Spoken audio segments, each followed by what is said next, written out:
Assalamualaikum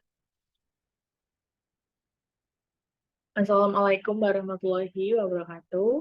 Welcome everyone to this talk. My name is Nadia Putri Adifa and I am your moderator for today. Firstly, let me introduce our speaker. She is Shira. She brings a wealth of knowledge and experience to this talk. So let's get started. Okay, Shira, this time is yours. Okay, thank you so much, Nadia. Hello, everyone. My name is Shira. Welcome to our seminar on digging the impact of religious and patriotism tendency in presidential elections. Indonesia's cultural and religious diversity is not just a badge for its identity. It's a critical factor in the development of its electoral landscape. Today, we'll dig more into the philosophical influence of religious and ethnic diversity on presidential elections, from the demographic mosaic of the nation to the impact on candidates, strategies, and the challenges of identity politics. We'll navigate this political field. Our goal is to define how diversity cross-cuts democracy, offering insights and solutions for more inclusive electoral processes. Let us move to the next part. Okay, so what is election? Election refers to the democratic process in which citizens of a specific country, in this case Indonesia, or region, must participate by choosing or voting a certain candidate on the list, particularly in presidential and general elections. Today we are going to focus more on the presidential. Um, can we move to the next slide? Okay, so of course, today we are focusing on the presidential election in Indonesia. For the diversity here highlights what strategies that the participants use for the campaigns. So for the because Indonesia is very diverse country, that's why the strategies that the candidates are using is various. Move to the next part, please.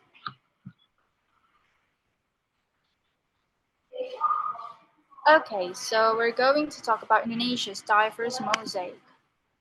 In a nation of around 270 million citizens, Indonesia's population rhythm is as diverse as it gets, resembling a dynamic cultural mosaic.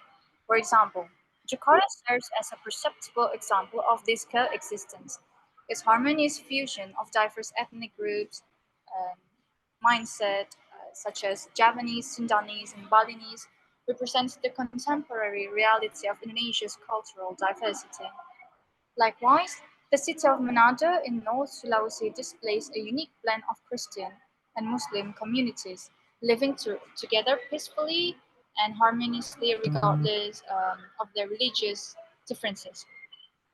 In the general election of 2019, the province of Aceh, which most of the citizens are Muslim, demonstrated the democratic diversity of Indonesia by participating enthusiastically despite regional religious law that vary from national norms. Next slide, please. So there are three general and main strategy that the candidates used to get voted. The first one is engaging a specific culture. The second is embrace a religious figure. And then the last one is signalizing nationalism background. Next slide, please. So when this phenomena of competing strategies happens before and during the presidential election years in Indonesia, specifically in 2014 and 2019. Who were the candidates? So the first candidate was Joko Widodo, and the strategy that he used was engaging to Javanese culture and uses religious symbols to connect with audiences.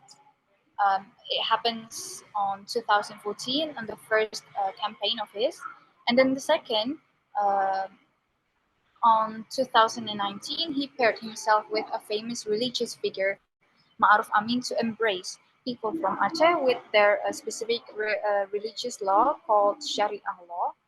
So it will make the people in Aceh believe that despite being um, despite being a patriotism and nationalism self, Jokowi is also religious. The next candidate is Prabowo. So the same as Jokowi, Prabowo participated on 2014 and 2019.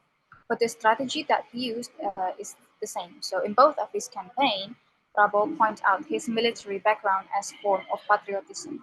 So it will make people believe that he will put the country's need on the top of his list. Can we please move? So why do these candidates use the strategies?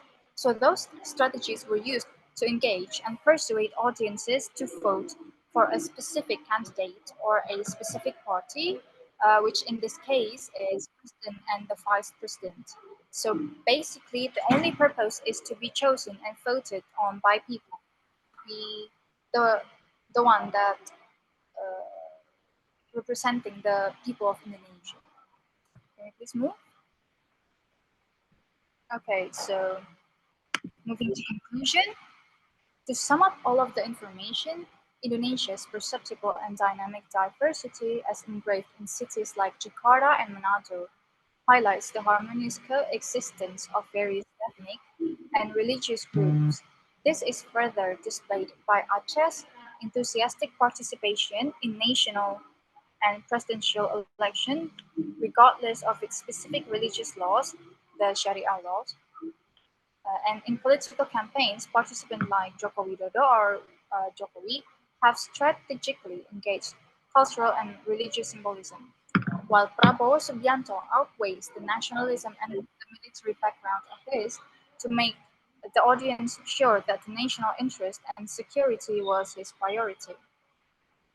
This diversity is not solely a backdrop, but a dynamic force shaping political campaigns and electoral outcomes, revealing its essential role in Indonesia's ever-evolving democratic landscape. That's all from me. Is there any questions?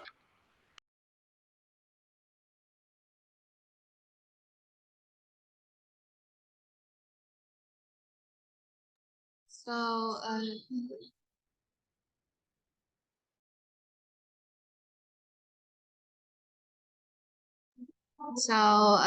Shira, I have a question. My question is, how has Joko Widodo's strategic engagement with Javanese culture and his selection of Maruf Amin as his vice presidential candidate in 2019 reflected the influence of religious and ethnic diversity on presidential campaigns in Indonesia? Thank you. Okay, Vita, thank you for the question.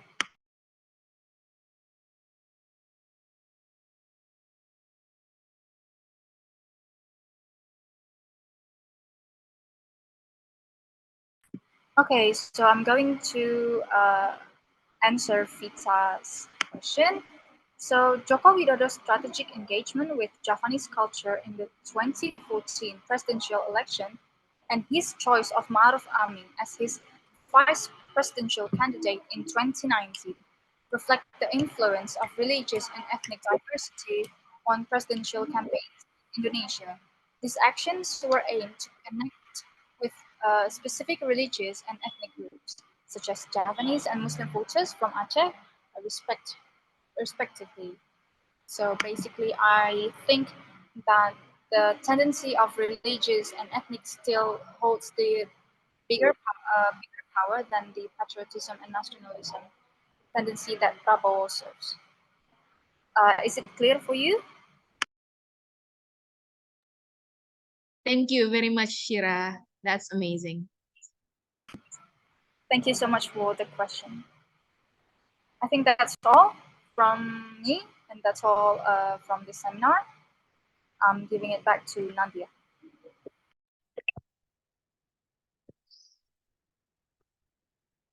Okay, thank you, Shira, for your good presentation. That's it. That's all for Shira, and thank you.